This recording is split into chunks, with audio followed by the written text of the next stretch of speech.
I'm going to talk a little bit today about my hobby, part-time business, full-time obsession, I guess, of Plains Indian reenacting and studying of the Plains Indians, specifically the Southern Cheyenne tribe. I'm totally white. I have no Indian blood, but I portray a Southern Cheyenne warrior of the 1860s time frame during the Indian Wars, right after the Civil War. I've been reenacting various things for about the last 30 years. I've been involved with fur trade rendezvous back in the early 80s through the mid 80s, and eventually I shifted over to doing Plains Indians. I was originally trying to portray a Crow Indian, doing a poor job of it. I ran into a couple other guys that were portraying Southern Cheyenne, and since I live in Copeland, Kansas, southwest Kansas, this is the heart of the Southern Cheyenne, so I thought I'd better shift over and start doing Cheyenne stuff. Since the early 90s, that's all I've been doing.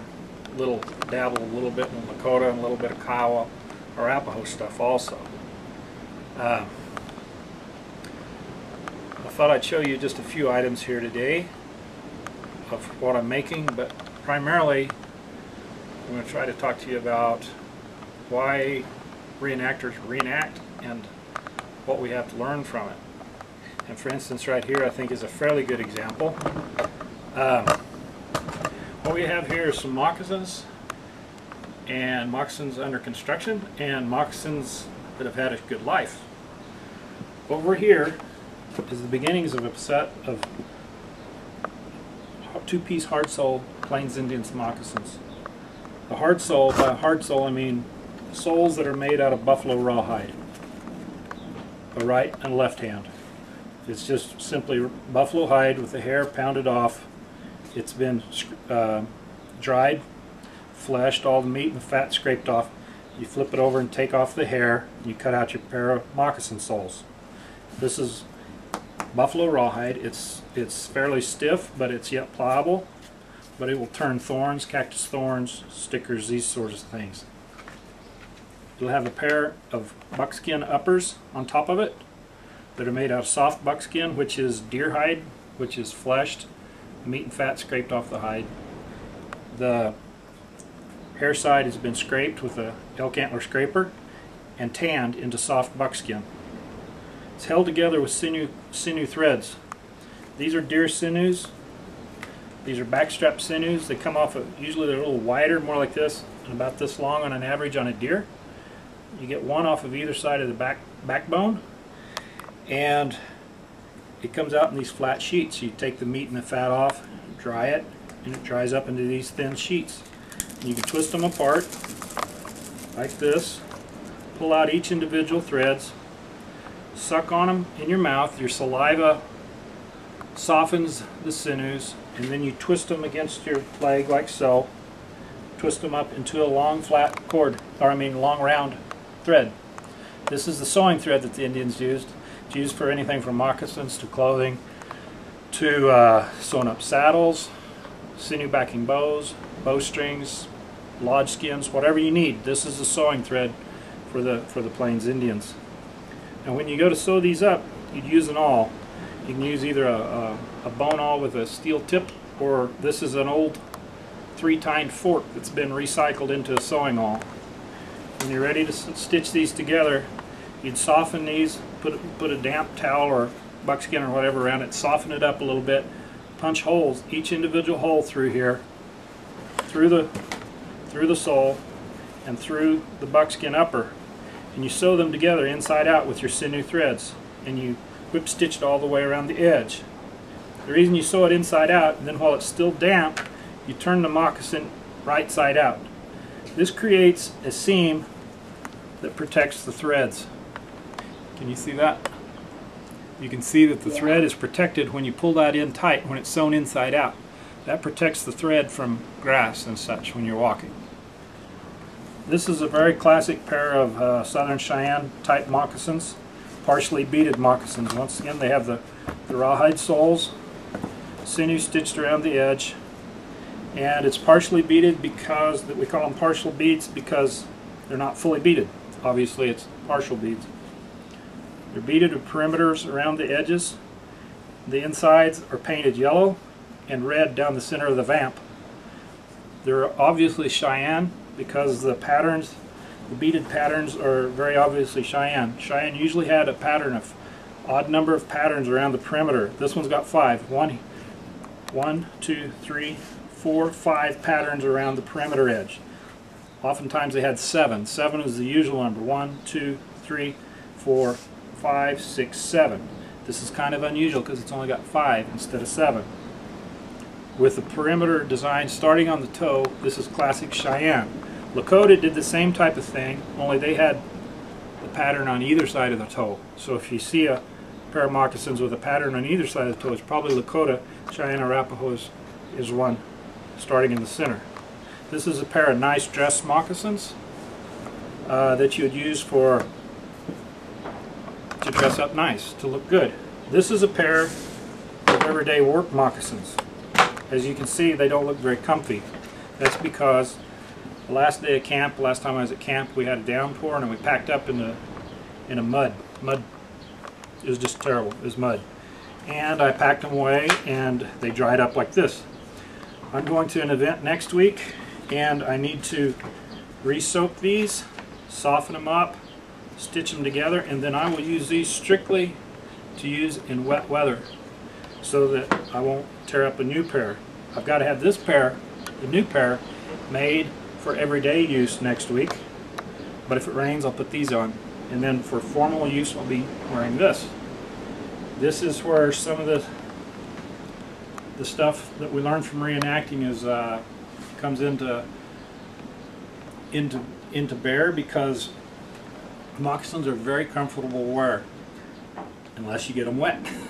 And obviously moccasins wear out, as you can tell from the holes in the soles.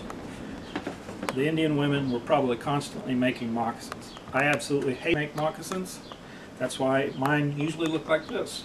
I'd like to have more pairs like this, but usually mine end up looking like this because I hate making moccasins.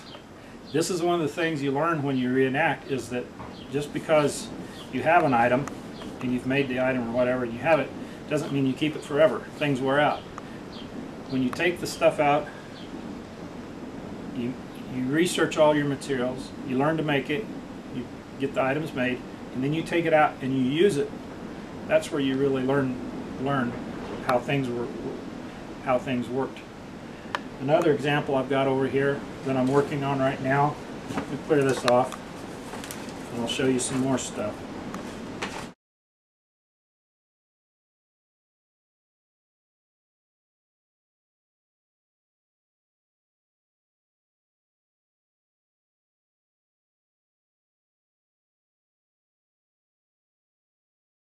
You can't edit it, right? Okay, now I'm going to shift gears and go into a bow case quiver outfit that I'm working on right now. First I'm going to show you a finished bow case quiver. This is the one that I usually use. I've been using this bow case quiver for probably 15 years, and this bow, it's a good one that I like a lot. It's a Cheyenne style beaded bow case quiver. The quiver is made of a piece of folded buckskin with beaded tabs on either end. And the bow case has also beaded tabs, and beaded tabs also on the carrying strap here. The quiver is a short piece, about 25 inches long. The arrows fit down into the quiver, and it protects the arrows. The bow case, the bow is carried in the bow case here, the long skinny tube on top, and they're both tied together onto a carrying strap. When you wear a bow case quiver, you pull it on over your head like so, over your left shoulder. This is for a right-handed fella. And your bow case is carried here. Your bow is off on the left. That way it gives you both hands free when you're riding your horse, and you can also carry a lance or a gun or whatever. But it keeps your bow and quiver close and handy where you have quick access to it. When you're ready to use it, you just pull it around like so. If you're sitting on your horse, you pull out your bow, you pull out your arrows, and you're ready to go. That's the purpose of a bow case quiver. Now, this bow case quiver, this one's made out of soft buckskin and it's beaded. This bow case quiver is going to be made out of a longhorn steer hide. And it's the 3 pieces. This is one that I'm making for Fort Larned National Historic Site. This is, believe it or not, soft tanned cowhide, longhorn hide. I've tanned this like 3 or 4 times. This is about as soft as I can get it. But the old original ones also look really stiff like this. The fringe that comes out is really stiff. This is the bow case. I'm in the process of sewing it up. It's just as you can see, it's about 4 inches wide. It's folded in half to make a 2-inch tube. I've inserted more pieces that I will cut into fringe when I'm finished, and this fringe will be hanging. I'm sewing it up with the sinew threads, just a whip stitch running along here, and eventually it will be sewn up into the bow case. The bow will go here. This will be the carrying strap that goes over your shoulder and your back. It's about a 2.5-inch wide piece, and depending on what I'm feeling like, I may add more fringe on the bottom, or I may just fringe the bottom of this as self fringe. I'll just have to see when I get there how far I've got, how much material I've got. This will be the quiver. It's a trapezoidal shaped piece that will be folded over like so. To start with, I will cut another piece, a round circle, and fringe will be inserted, welt inserted here, so it'll be a round circle on the bottom with fringe coming out. Then it'll be sewn up into the quiver piece. Then this will be a nice longhorn spotted bow case quiver. Now, once again, going back to the reenacting and how you can learn from going out and using this stuff. You can see all the museum examples you want, you can read about it all you want, but until you put your bow in your bow case and your quiver, your arrows in your quiver, hop on a horse and go riding around, there's a lot of little details you can learn. One day I was riding across a CRP field about 6 miles away. That was when I was first starting to ride and starting to use the bow case. I pulled the bow case on wrong. I pulled it on like this, over my right shoulder. After riding about an hour, see what happens with the bow case quiver? After riding for about a mile, I went to get my bow, which had fallen out, and all my arrows had fallen out because I wasn't sharp enough to put it over the correct shoulder, the left-hand shoulder, like so. When you put it on properly, if I can get that bow back in there, it will naturally hang with the bow up and the arrows up, horizontally but slightly up. The other thing you learn when you do this, when you lose a $300 sinew-backed bow and about $300 of handmade arrows, is you learn that when you're riding, every few minutes I adjust that bow case just to make sure everything's right. This the Indians would have learned at a very young age. Probably Grandpa wouldn't have been very happy when young Spotted Owl came in and lost his bow that his grandfather had made him. And young Spotted Owl would have been taught a little valuable lesson. They don't explain this kind of stuff in the books. Hands-on experience is where you really learn a lot of valuable information. So that's just a couple of examples. That and the constant upmaking of the moccasins and stuff is 2 examples of how reenacting can really help you learn with the hands-on experience. And